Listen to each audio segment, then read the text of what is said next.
Just a few days ago, it looked like a reliable perk in the premium credit card world was about to take a serious hit. For American Express Platinum card holders, the Resy Dining Credit represents up to $400 in annual value, a crucial tool for offsetting the card's expensive annual fee. But while cardholders were bracing for a downgrade, a different promise was quietly disappearing. The Wells Fargo Attune Card, which offered a massive 4% cashback on niche lifestyle categories, officially closed to new applicants. Both events triggered a wave of frustration, but the public reaction focused almost entirely on the surface-level fine print rather than the actual mechanics of the industry. Navigating these changes by relying on rumors and flashy percentages is a trap. It's a strategy that often causes consumers to overlook over $1,000 in potential value. The Amex panic began when new language appeared to limit the dining credit only to restaurants with a Resy Credit eligible badge. To many, this looked like a quiet way to shrink the number of participating locations. However, American Express has spent the last year aggressively acquiring other platforms, starting with the major reservation service Tock. More recently, the company announced plans to acquire The Fork, a platform that connects millions of diners with over 50,000 restaurants across Europe. This chart shows the expansion scale. Integrating Tock and The Fork builds an ecosystem of 75,000 bookable restaurants.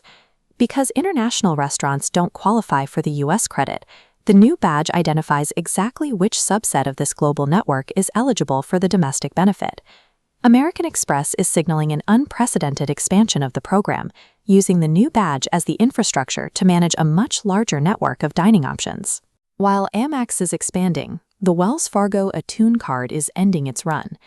Despite offering 4% cashback on upscale wellness spas and gardening stores to EV charging, the card struggled to find its footing.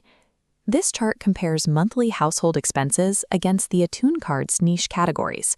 Households don't spend enough on gyms for a 4% return to matter. EV charging is a perfect example. Owners charge at home for a fraction of public station costs, resulting in minimal annual yields. The card faced a fundamental profitability challenge. It targeted a narrow segment of spending that, for the average consumer, occurs too infrequently to justify the product's existence. High-yield percentages are effectively worthless if the categories they apply to don't represent a significant portion of your actual budget. A more effective way to find value is currently hidden in the Chase Sapphire Preferred card, which just opened its elevated 100,000-point welcome bonus to referrals. This allows households with 2 adults to use a 2-player strategy, maximizing rewards by referring one another rather than applying independently. Here's the math on that strategy.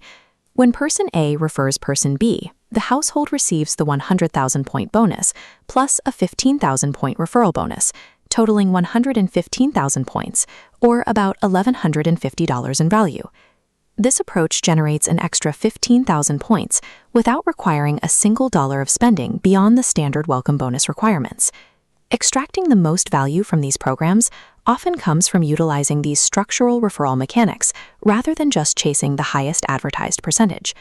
If you currently hold an Amex card with Resy benefits, check your statement.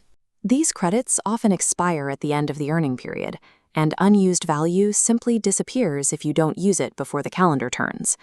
For everyone else, the strategy remains the same. Ignore niche percentages that don't fit your life and focus on structural advantages like household referrals.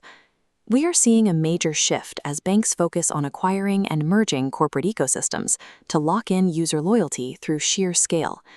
In the world of premium rewards, a clear understanding of these corporate moves is always more valuable than a knee-jerk reaction to a rumor in the fine print.